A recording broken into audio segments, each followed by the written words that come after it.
সমৃদ্ধ ইতিহাস আর ঐতিহ্যের মিছিলে বাংলাদেশ আওয়ামী লীগ সংগ্রামের পথ চলার ৭৫ বছর।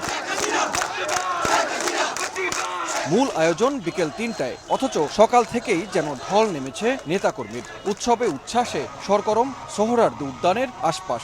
ঢোল বাদ্য বাজনার তালে তালে ঢাকার সব ওয়ার্ড থেকে দলে দলে নেতাকর্মীর গন্তব্য সমাবেশ স্থল।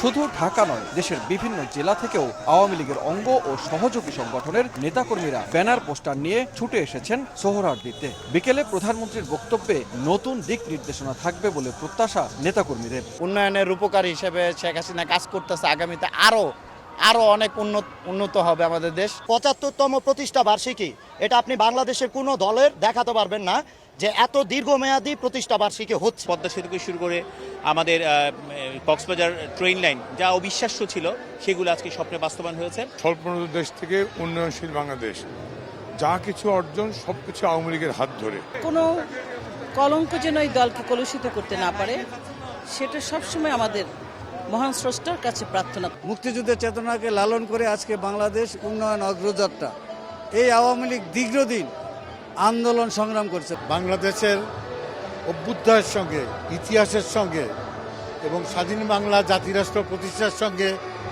ওতপ্রোতভাবে জড়িত। নগদের কাছে সব গ্রাহকই প্রিয়, তাই তো সারা দেশে ক্যাশ আউট চার্জ সবচেয়ে কম।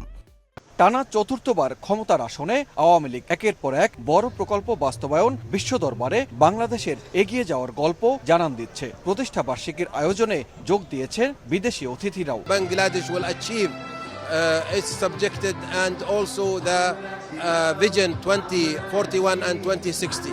Hope you all the best. I participate in this event with great pleasure. ৫২ ভাষা আন্দোলন, ৭১-এর মুক্তিযুদ্ধ থেকে যে কোনো সংকটে নেতৃত্ব দেয়া আওয়ামী লীগ আগামীতে সমৃদ্ধির বাংলাদেশ গড়ে তুলতে কাজ করে যাবে, এমনটাই প্রত্যাশা নেতাকর্মীদের। সানবীর রূপল, সময় সংবাদ, ঢাকা।